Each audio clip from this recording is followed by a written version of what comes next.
चलिए शुरू करेंगे।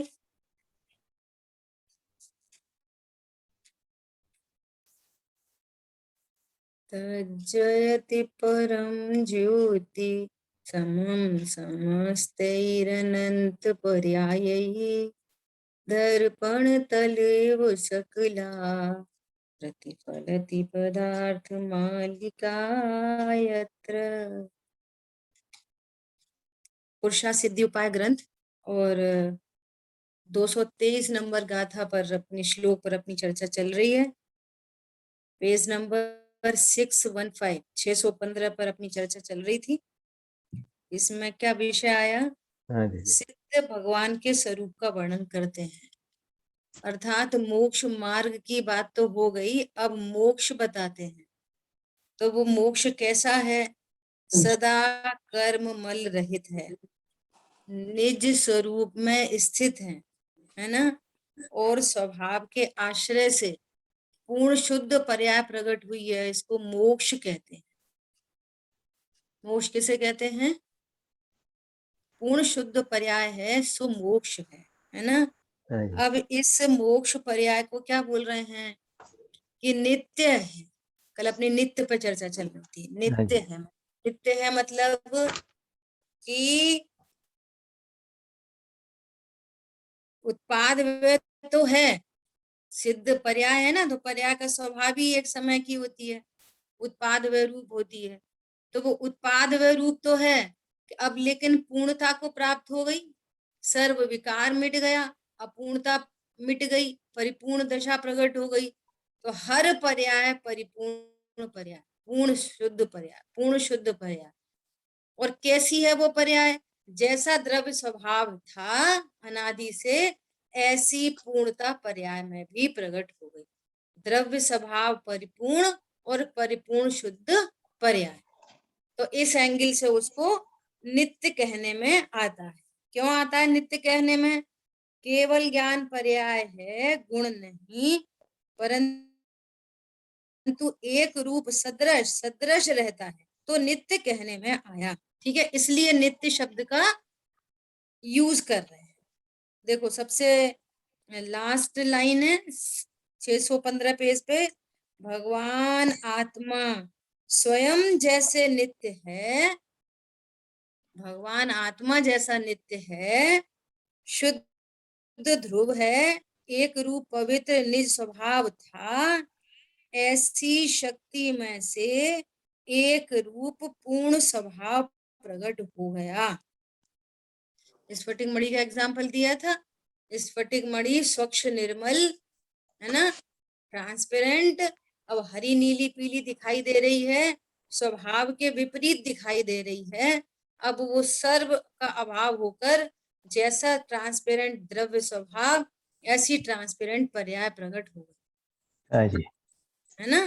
तो ऐसे ही जैसा ध्रुव है, द्रव्य भावना कर्म रहित पूर्व से ही, और पर्याय में निमित्त नैमित्तिक संबंध बन रहे थे, तो अब पर्याय में भी उन सब का अभाव होके पूर्ण शुद्ध पर्याय प्रकट हो। तो उसको क्या कह रहे हैं? वह नित्य है, मल रहित, अपने स्वरूप में स्थित, है ना। तो कह रहे मल रहित नास्ति कही, और अस्थि से क्या कह रहे हैं? निज स्वरूप में स्थित, पवित्र पर्याय, पूर्ण पर्याय प्रकट हो गई। संसार से यह विपरीत है ना। स्वरूप में पूर्ण स्थित कोई नहीं। यहाँ तो अब तक, जब तक असिद्धत्व है तब तक स्थिरता नहीं, तब तक संसार कहा है। देखो अनंत भगवान को भी संसारी कहने में आता है, पूर्ण वीतरागता प्रकट हो गई, लेकिन अभी अघाती कर्म संबंधी प्रतिजीवी गुणों की शुद्ध पर्याय नहीं प्रकट हुई। असिद्धत्व नाम का औदिक भाव है अभी अनंत भगवान को, है ना। तो कह रहे हैं भगवान को पूर्ण सिद्ध दशा एक समय में पूर्ण दशा हो गई, उसका नाम मोक्ष है। ये है मोक्ष है।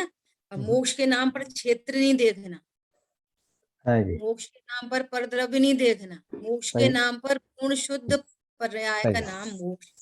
ठीक है। इस तरह से यहाँ पर गुरुदेव श्री का यहाँ दूसरा प्रवचन भी है, थोड़ा सा अपन उसको भी देखते हैं। पेज नंबर है 617 पे दूसरा पैराग्राफ। देखो क्या बोल रहे हैं। वास्तव में तो अपने शुद्ध स्वरूप के आश्रय से मुक्ति होती है।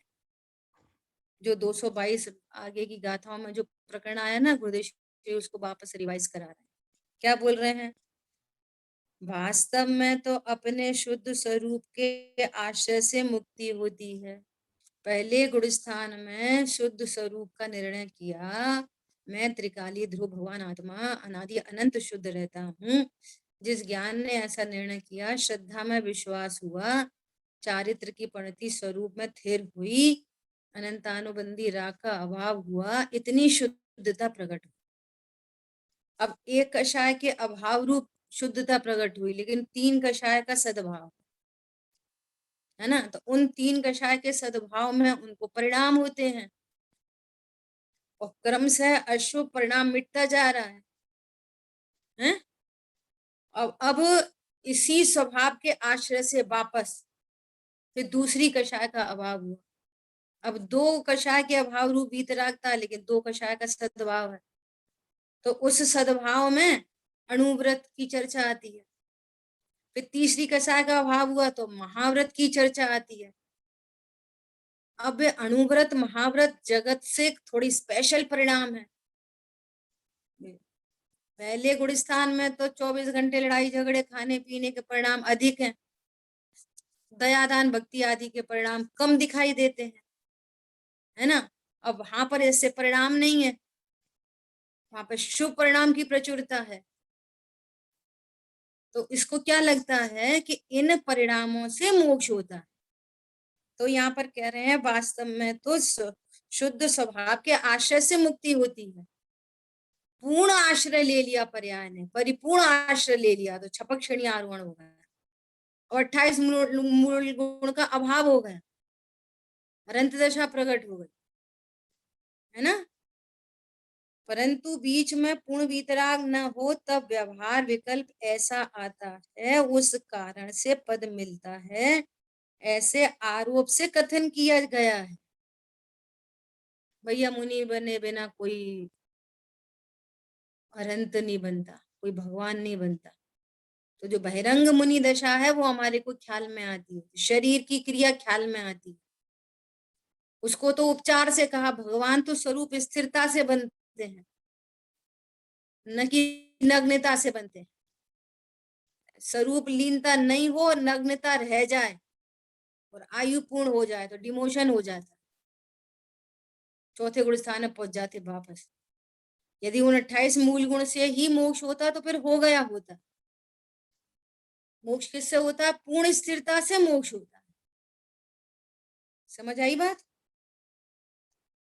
सो यहाँ तो आरोपित कथन किया। अब सुनना, अब हे का दूसरा एंगल गुरुदेव श्री देना चाहते हैं।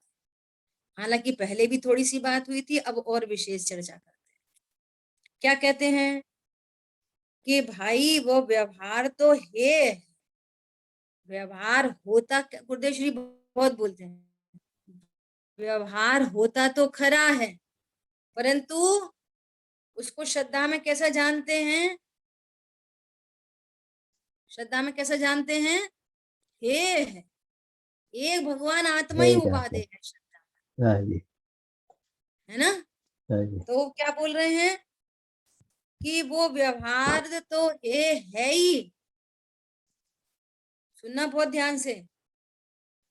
फिर मोक्ष मार्ग की पर्याय, मोक्ष मार्ग की कौन सी पर्याय होती है? बोलो। वीतरागता। सम्यक दर्शन, सम्यक ज्ञान, सम्यक चारित्र, तीनों लेना। ना, ये जो पर्याय हैं ये मोक्ष मार्ग है, रत्नत्रय सो मोक्ष मार्ग। ठीक है। तो अभी क्या कह रहे हैं, फिर मोक्ष मार्ग की पर्याय भी समय समय में हे वृत्ति वाली होती है। लो, मोक्ष मार्ग की पर्याय को भी हे कह रहे हैं। व्यवहार तो है ही, उसको तो बहुत उपचार से कथन किया जा रहा है, वो तो वास्तव में बंद मार्ग है, वो मुक्ति मार्ग तो है ही नहीं। लेकिन साथ में होने से, निश्चय का प्रतिपादन करने से, नग्न दिगंबर काया से भी प्रकट हो रहा अंतर्मन, प्रचुर वीतरागता का पता चलता है। बाहर में जहाँ 28 मूल गुणों का पालन है, तो पता चलता है कि अंदर में 3 कषाय चौकड़ी के अभाव की वीतरागता है। इसलिए उस व्यवहार को यहाँ पर स्थान दिया है, प्रतिपादन करने के कारण। तो वो तो है ही। अब दूसरा एंगल दे रहे हैं, स्यादवाद है ना, स्यादवाद में हर अपेक्षा को समझना चाहिए। कह रहे हैं अब मोक्ष मार्ग की जो पर्याय हैं, वे पर्याय भी वृद्धि वाली होने से हमारा लक्ष्य अपूर्णता का नहीं है, हमारा लक्ष्य तो पूर्ण शुद्ध पर्याय का है। तो इस एंगल से वे वृद्धि वाली होने से पूर्व की पर्याय हे है और वृद्धि वाली पर्याय उपाधि। समझ में आ गई बात? एग्जाम्पल से समझेंगे। कैसे समझेंगे? कि हमको छत पे पहुंचना है और छत पे पहुंचने के लिए 10 सीढ़ियां हैं, है ना। तो जमीन पे ही रहे बने रहना, तो वो तो कोई उपादेय नहीं, वो तो है। लेकिन सीढ़ी पे चढ़ना उपादेय है। अब सुनना, पहली सीढ़ी पे चढ़े, दूसरी सीढ़ी सीढ़ी पे चढ़े, तो दूसरी सीढ़ी के लिए पहली सीढ़ी क्या हो गई? है। और तीसरी सीढ़ी क्या है? उपाधि। प्रकट करने योग्य उपाधि, प्रकट करने योग्य उपाधि, प्रकट करने योग्य उपाधि, प्रकट करने योग्य उपाधि। चौथा गुण स्थान, पांचवा गुण स्थान, छठवा सातवा गुण स्थान, आठवां। तो पूर्व पूर्व की पर्याय क्या हो रही है मोक्ष मार्ग की शुद्ध पर्याय, वो कोई अशुद्ध पर्याय नहीं है। पूर्णता के एंगल से देखेंगे तो नीचे की सीढ़ी है और ऊपर की सीढ़ी उपाधि।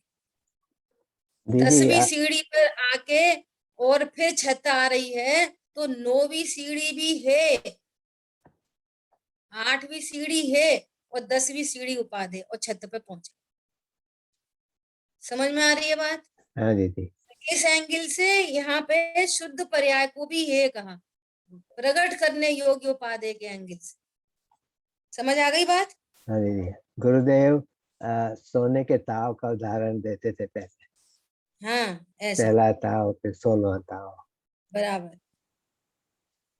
अब जितना सोना टंच हो गया है ना, 18 कैरेट के लिए 16 कैरेट है और 20 कैरेट उपाधि।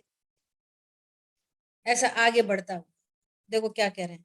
देखो इसी बात को नीचे फिर से कह रहे हैं, नई नई पर्याय प्रकट होती है और फिर अंतिम अंतिम पर्याय जो है मोक्ष, मोक्ष मार्ग की पर्याय का अंत जो है, उससे पूर्व समय में जो आत्मा की सम्यक दर्शन ज्ञान चारित्र रत्नात्मक परिणति है, मोक्ष की पर्याय उत्पन्न होने से पहले जो रत्नत्र की अपूर्णता होती है, वही मोक्ष का कारण है। तो मोक्ष का कारण क्या कह रहे हैं कि जस्ट बिफोर वाली पर्याय वो मोक्ष का कारण है, और उससे पूर्व की पर्याय को भी क्या कह रहे हैं? वे है।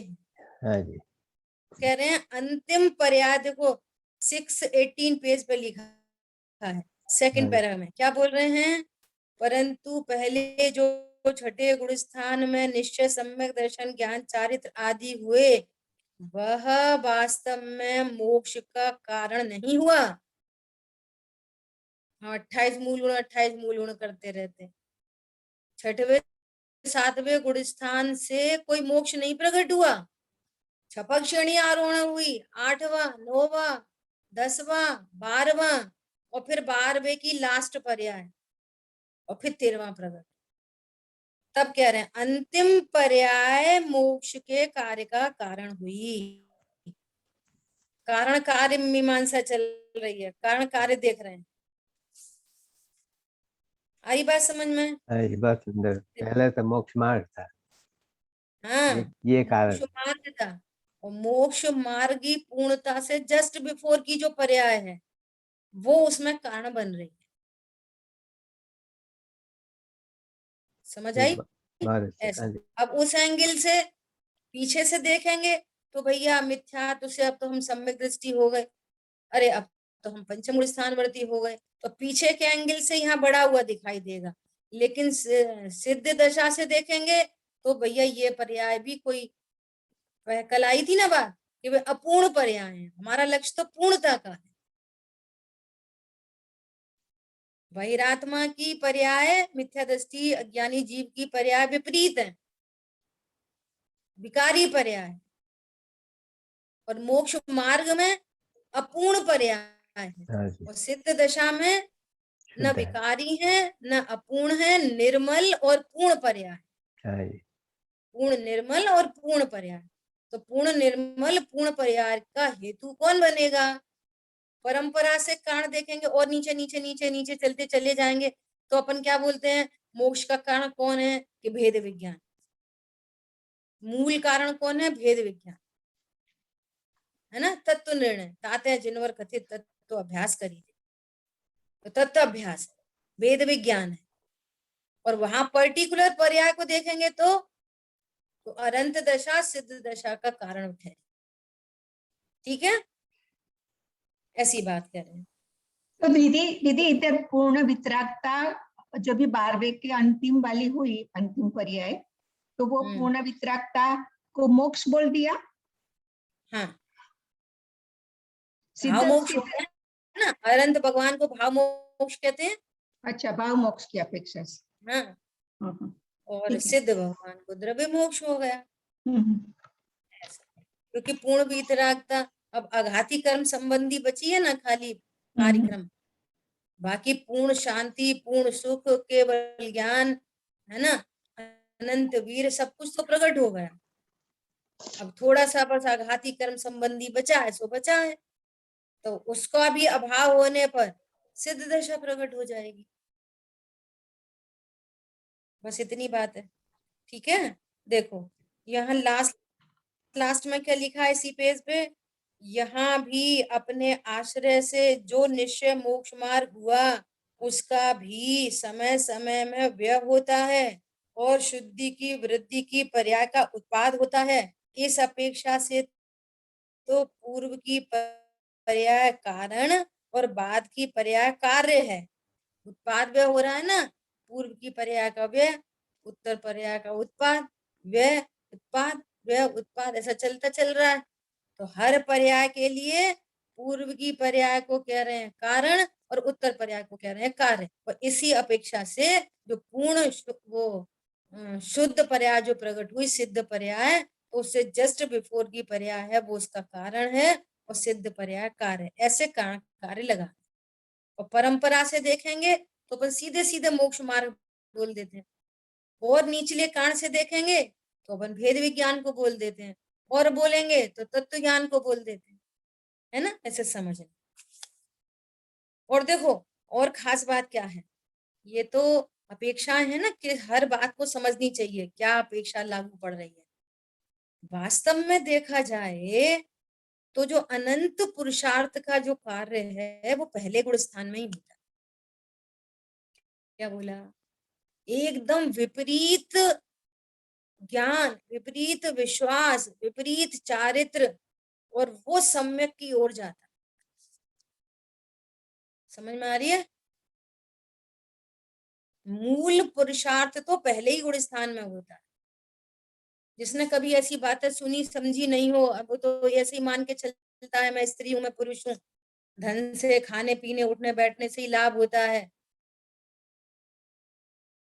देखो आज दोपहर की क्लास में वेदनी कर्म संबंधी चर्चा चली थी, है ना, खुद ही कभी भाव आसन होता है ना, तो खुद को ही ऐसा लग रहा कि एक बहुत अच्छी चर्चा आ गई, तो आज उसको ग्रुप पे डाल देंगे। जितने लोग ग्रुप में हैं उनसे निवेदन है सबसे कि ध्यान से सुनना, नोट्स बनाना। जितनी अपनी अनुकूल प्रतिकूल परिस्थिति की जितनी समस्या है, कोशिश की गई है कि उन समस्याओं का समाधान मिले। कोशिश है एक छोटी सी, है ना, तो सब लोग ध्यान से सुनना, और कोई विशेष पॉइंट्स आए हो तो उनको लिखना। ठीक है जी, ठीक है, ठीक है। तो अपनी क्या बात चल रही थी, हाँ, बात ये चल रही थी कि मूल में जो पुरुषार्थ है वो पहले ही गुण स्थान में होता है, और फिर तो चौथा गुण स्थान प्रकट हुआ, पांचवा, छठवा, सातवा, आठवा, ये तो सब अब योग्यता पर निर्भर है। चौथा हाँ गुण जी। स्थान वर्ती, पंचम गुण स्थान वर्ती होने के लिए कोई स्पेशल प्रयत्न करे, है ना, वो तो सब आगे का कार्यक्रम पूरा क्या है, क्रमबद्ध। ठीक है, उस पर्याय में उस योग्यता का पुरुषार्थ होगा तो कहेंगे कि इस जीव ने विशेष पुरुषार्थ किया। ये कथन करने की शैली है, ये पुरुषार्थ समवाय से बात की गई है। समझ आई बात हाँ जी। है? और जबकि घटित कितने होंगे कि पांचों समवाय घटित होंगे। आई बात समझ में? उस होनार, वो भवितव्य, उस योग्यता, ऐसा। तो अनंत पुरुषार्थ कहाँ पे होना है? पहले ही गुण स्थान में। सारे निर्णय दीदी वही होंगे ना। हाँ, पूरा कार्यक्रम यही होना है, ये है असली कारण। तत्व निर्णय है असली कारण।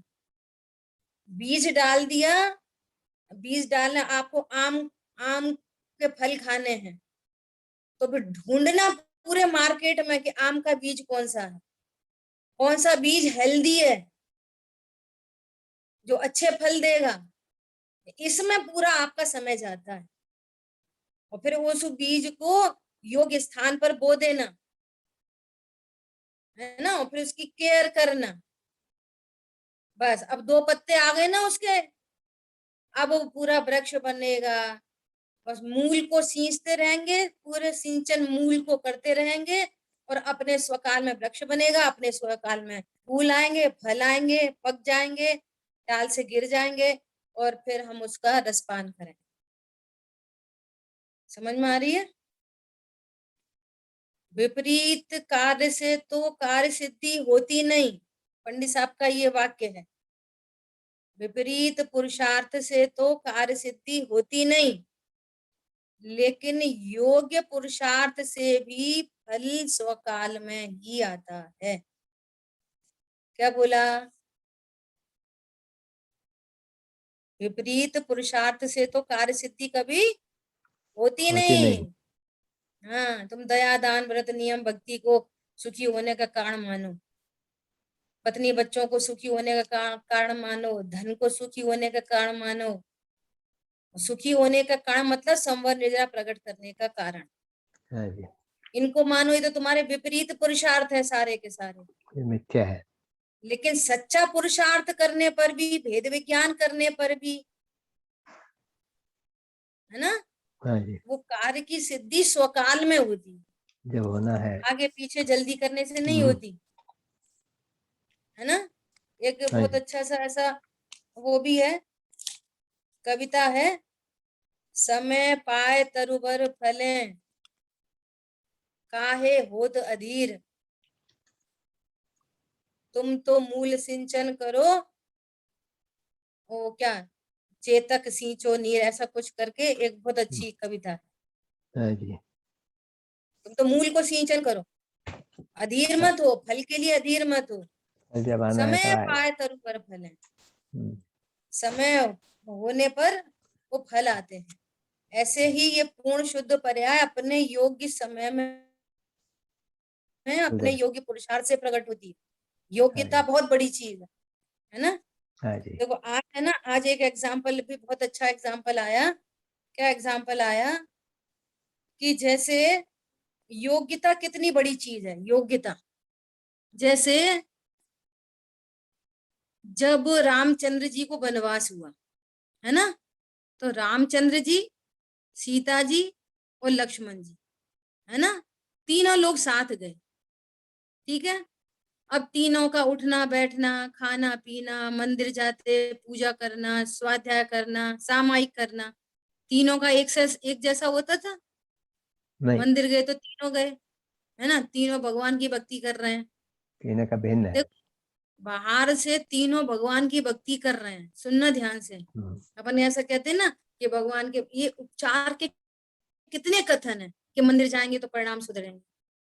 अब बोलो, मंदिर में बैठे बैठे तीनों एक साथ भक्ति कर रहे हैं, और वो भक्ति का परिणाम, भक्ति के परिणाम से पुण्य बनेगा कि नहीं बनेगा? बोलो।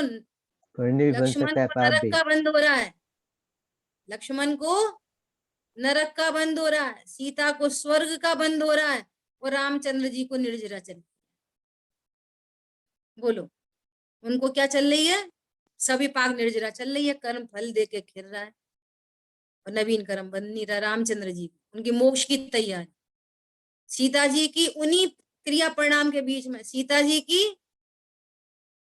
स्वर्ग जाने की तैयारी चल रही है, और लक्ष्मण की नरक जाने की तैयारी चल रही है। हाँ जी।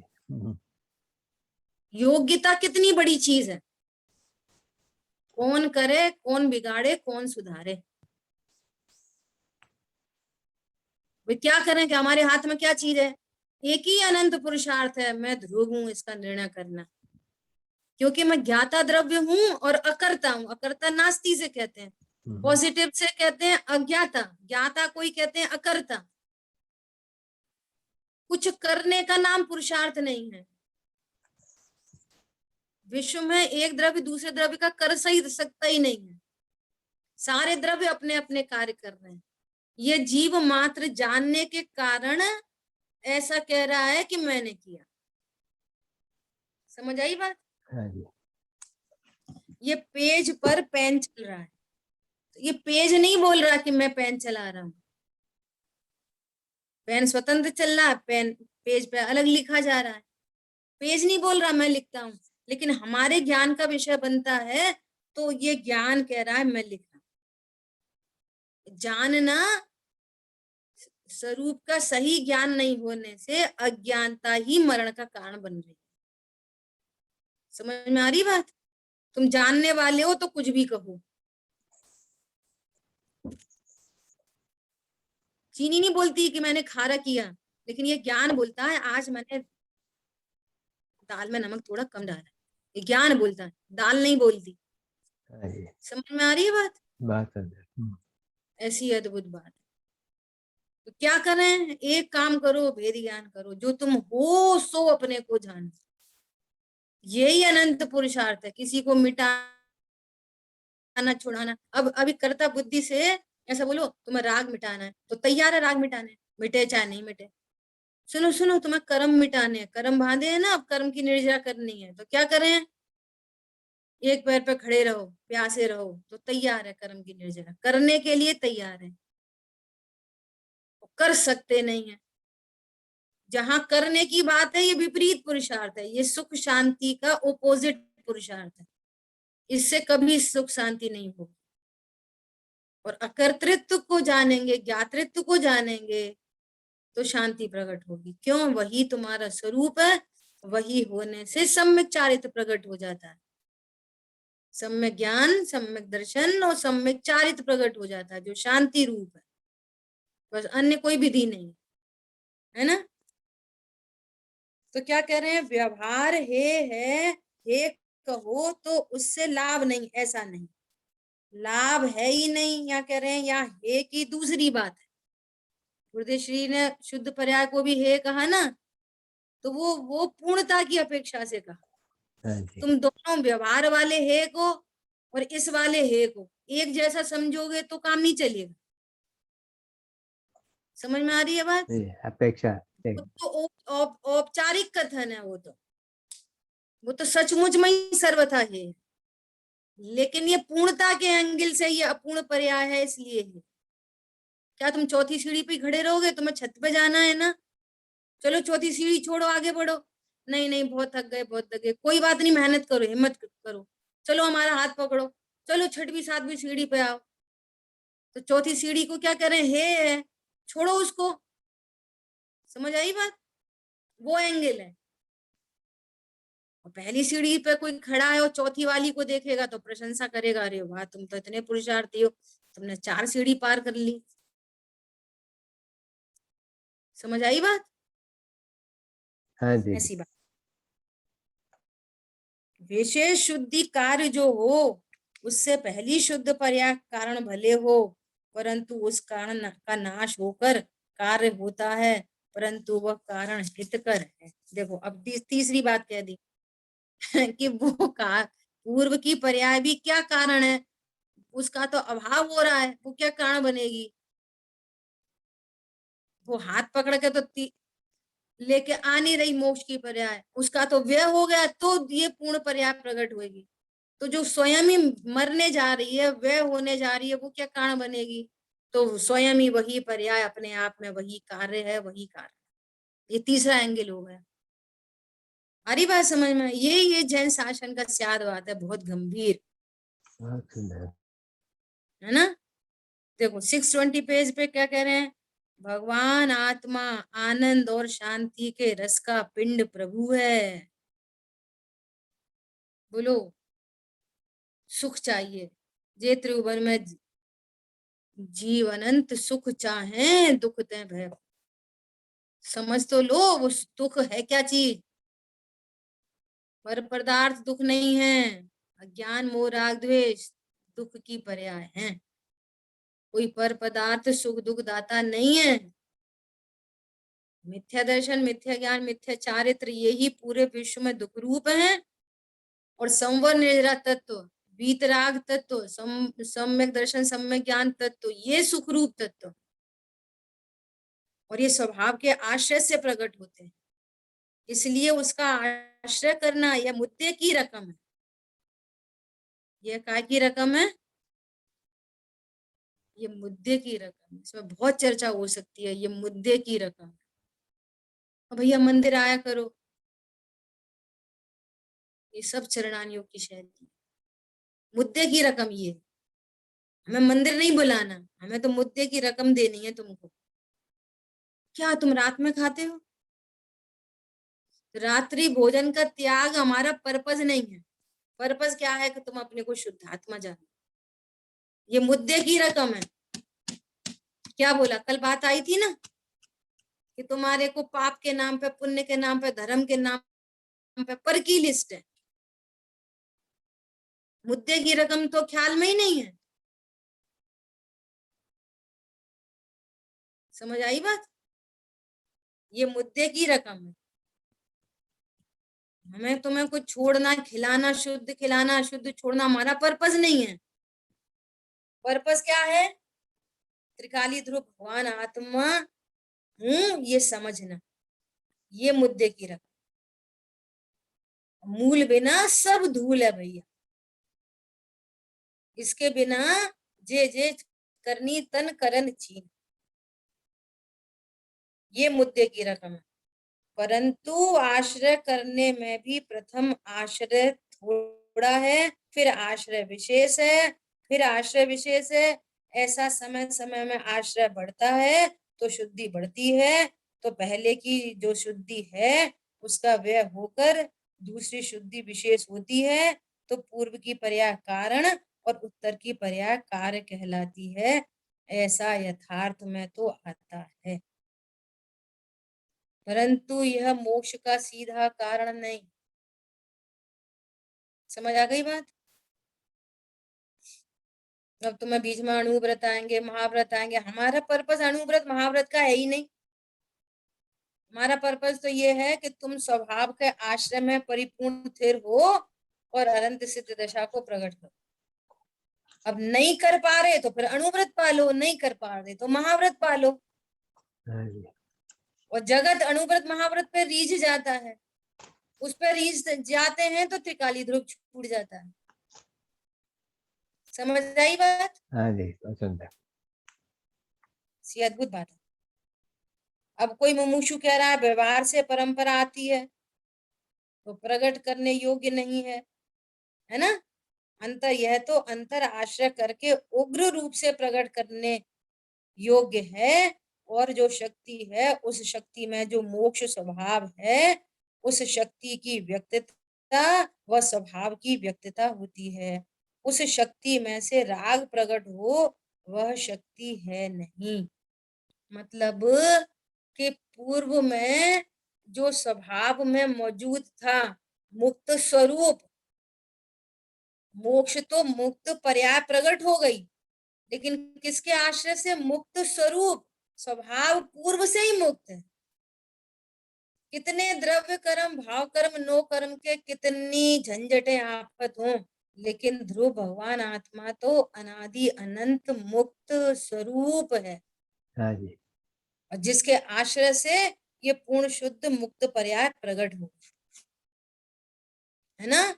तो मेरे में मुक्त पर्याय प्रकट होने की शक्ति तो है, क्योंकि मैं हूं मुक्त स्वरूप, परंतु राग प्रकट हो ऐसी मेरे में कोई शक्ति नहीं है।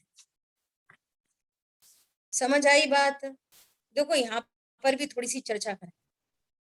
क्या चर्चा करें कि राग आखिर है तो चारित्र गुण की विकारी पर्याय, हाँ जी, कोई दूसरे की तो है नहीं, चारित्र गुण अपना है, और वो चारित्र गुण की विकारी पर्याय है। समझ आई बात?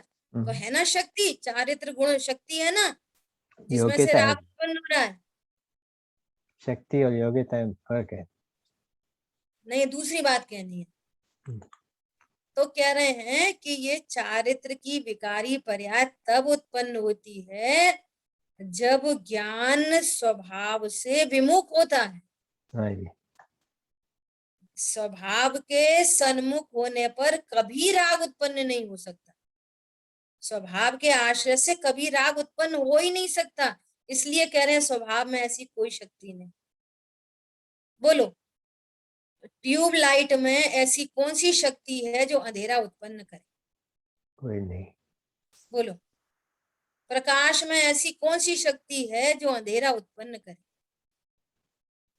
अरे जहां प्रकाश का अभाव है वहां अंधेरा है, हाँ जी, जहां भगवान आत्मा का अभाव है वहां राग है। भगवान आत्मा के आश्रय से कभी राग नहीं होता, जो उससे विमुख होके जो हो रहा है उसकी शक्ति कैसे बोले? पॉइंट समझ में आया? ऐसा एंगल है। देखो 622 पेज पे, भगवान आत्मा पूर्णानंद स्वरूप है ना भाई, तुझे विश्वास नहीं? तुझे विश्वास नहीं आता? बोलो, आता है कि नहीं आता विश्वास? बोलो, आता है, आता है। भगवान आत्मा पूर्ण प्रभु है, ये विश्वास आता है कि नहीं आता? अरे बोलो, हाँ दीदी, विश्वास है। आता है दीदी। विश्वास, हम्म। है ना, कि मैं स्त्री पुरुष हूँ, ये विश्वास आता है। क्या बोल रहे हैं? तू विश्वास ला, तो अंदर सब शक्ति पड़ी है। एक बार ऐसा विश्वास ला कि मैं सचमुच में मैं ही प्रभु हूं, फिर क्या होगा? मम भाव अभाव शक्ति पामरता मेट देगी। तू एक बार विश्वास ला, भाव भाव शक्ति है, तो सारे राग द्वेष को, पामरता को मेट देगी। तुम्हें कुछ नहीं करना, तुम तो एक बार विश्वास लेके आओ, श्रद्धा करो, हाँ मैं भगवान आत्मा, मैं अकर्ता ज्ञायक हूँ, मैं सुख से परिपूर्ण वस्तु हूँ, मुझे सुखी होने के लिए बाहर किसी की जरूरत नहीं है, कोई मेरा साथ नहीं देता ऐसी बात नहीं है, मुझे सहायता की जरूरत नहीं है। समझ आई बात? परिपूर्ण तत्व हूँ, हेल्पलेस तत्व नहीं, ऐसा अद्भुत तत्व हूँ। और अभाव भाव शक्ति प्रभुता विकास देगी। हाँ तो ये बहुत राग है, तुम विश्वास करो भगवान आत्मा वो राग मिट जाए। अरे बहुत पाप का उदय, तुम विश्वास करो भगवान आत्मा वो सारे पाप के उदय चले जाएंगे। नहीं हमें तो रत्नत्र प्रकट नहीं हुए, हमें वीतरागता नहीं है, तुम विश्वास करो भगवान आत्मा हो, वीतरागता, राग का अभाव हो जाएगा, वीतरागता प्रकट हो जाएगा, सब हो जाएगा। तुम एक बार विश्वास करो मैं भगवान आत्मा हूं, एक बार, एक का एक सही निर्णय, एक बार, वो अनंत काल के ज्ञान आपको रूप भय फिर अचल रहा है। एक बार ज्ञान ने निर्णय अनुभव कर लिया मैं त्रिकाली ध्रुव हूं, ऐसा सम्यक ज्ञान फिर अनंत काल के लिए अचल हो गया। ये श्रुत ज्ञान, ये सम्यक श्रुत ज्ञान केवल ज्ञान को लेके आता है, ये तत्व निर्णय केवल ज्ञान को लेके आता है। समझ आई बात? अब स्वरूप समझ के क्या हो गया फिर? राग अपने आप मिट जाएगा, वीतरागता प्रकट हो जाएगी। फिर क्या करेंगे? निश्चिंत हो ए दृष्टि, दृष्टि निश्चिंत हो, ये कुछ करना धरना शेष ही नहीं बचा। न राग मिटाना है, न कर्म मिटाने, न वीतरागता लानी, न कर्म की निर्जरा करनी। क्या करना है? कुछ नहीं, शांत रहना। निश्चिंत हो ए दृष्टि। तो निश्चिंत होकर क्या किया? निज ध्यान। द्रव्य में रमाई, और निज द्रव्य में रम गई बस। प्रत्यक्ष देख मूर्ति, शांति हृदय में छाई। कौन सा धर्म है? क्या बोलते हैं? परमो धर्म। कौन सा परमो धर्म है? अरे बोलो। अकर्ता, अकर्ता, ज्ञायक का अहिंसा ज्ञायक बना रहे। परमो, हाँ, अहिंसा परमो धर्म नहीं, वेद विज्ञान परमो धर्म, नहीं, ये परम धर्म है। वेद विज्ञान ही महामंत्र है। मोह तिमिर छह कारा, वेद विज्ञान है मोह तिमिर को छह करने वाला, ये महामंत्र है, यही परम धर्म है ना। सम्यक दर्शन ज्ञान चारित्र की जो पर्याय है वो कहाँ से होती है? हैं? असत उत्पन्न होता है क्या? पर्याय अपेक्षा से असत परंतु वस्तु में है तब उत्पन्न होती है। ऐसे सच्चा दर्शन, सच्चा ज्ञान, सच्चा चारित्र, ये वस्तु में ऐसी शांति सुख का गुण भरा पड़ा है जिससे वो पर्याय प्रकट होती है, ऐसा कहना चाह रहे है ना। कहते हैं अरे भगवान आत्मा में सब समझने की शक्ति है। सम्यक दर्शन ज्ञान चारित्र की जितनी पर्याय है वह बाहर से नहीं आती, वह तो अंदर में पड़ी है, इसलिए उसे प्रकट करने की ताकत है। ऐसा हमारे को मोटिवेट कर रहे हैं, कॉन्फिडेंस दे रहे हैं कि हम कर सकते हैं। हाँ जी। क्या कर सकते हैं? करने के नाम पर भेद विज्ञान कर सकते हैं। भेद विज्ञान क्या है? मैं अकर्ता। भेद विज्ञान क्या है? मैं अकर्ता तत्व हूं, ऐसा। ठीक है। सम्यक दर्शन ज्ञान चार जो निश्चय पर्याय है वह तो स्वभाव शक्ति में है, वह व्यवहार विकल्प है, व्यवहार की दशा पराश्रित है और निश्चय की दशा स्वाश्रित। जितने भी व्यवहार विकल्प हैं, राग द्वेष हैं, वो सदा ही पराश्रित होते हैं। इसलिए बोलते हैं राग की शक्ति आत्मा में नहीं, क्योंकि वो पर्यायी पराश्रित है। हाँ जी। स्वाश्रित नहीं है। स्वाश्रित पर्याय तो वीतराग परिणति, ऐसा है ना। इस तरह से यहाँ पर गुरुदेव श्री ने ये पूरी चर्चा की। हे व्यवहार है और जो शुद्ध पर्याय है उनको हे कहने का एंगल क्या है? सिद्ध भगवान का क्या वास्तविक स्वरूप है? सिद्ध पर्याय है, सिद्ध द्रव्य गुण नहीं है। सिद्ध उत्पाद वह होने पर भी उसको नित्य कहते हैं। ये सारे एंगल्स की अपनी इस श्लोक की चर्चा हुई। 223 समय भी अपना हो गया है। 224 गाथा में अभी श्लोक में चर्चा आ रही है परमात्मा का स्वरूप, है ना। अब परमात्मा का क्या स्वरूप है इसको अपन समझने की कोशिश करेंगे। जिन वाणी के ज्ञान से सूझे लोकालोक, सो वाणी मस्तक नमो सदा दे तुम दो। बोलिए द्वादशांग मई जिनवाणी माता की जय।